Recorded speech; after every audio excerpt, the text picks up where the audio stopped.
don't want 5-star hotel to stay in. We don't want business class, first class. We can sleep on the floor.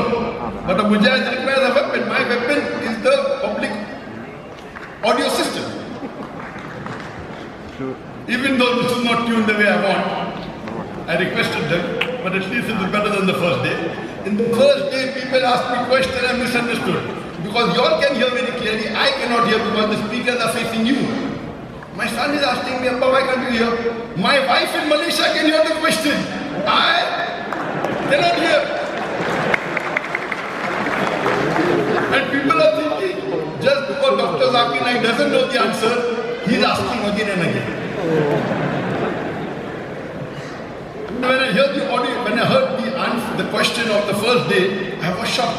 I'm asking, what is it? It's a Sahih Hadith he's quoting. I don't know what he's speaking. I said, what is the reference?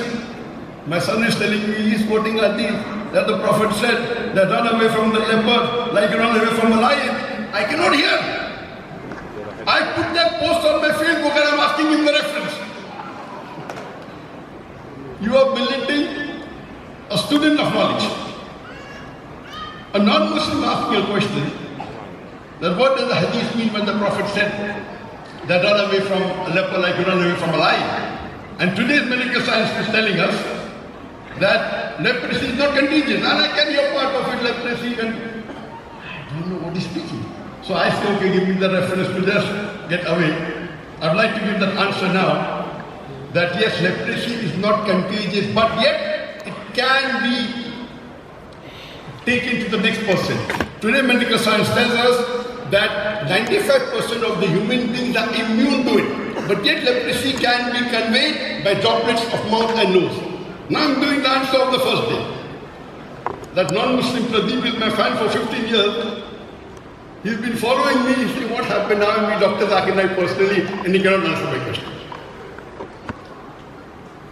So the Prophet told to run away because there is chance of getting leprosy even by contact, though it is less. The more you come in contact, the chances become high, but it's not zero. So the hadith is not contradicting the science, and the hadith is saying. The topic of today's talk is Prophet Muhammad, peace be upon him, a mercy to humankind.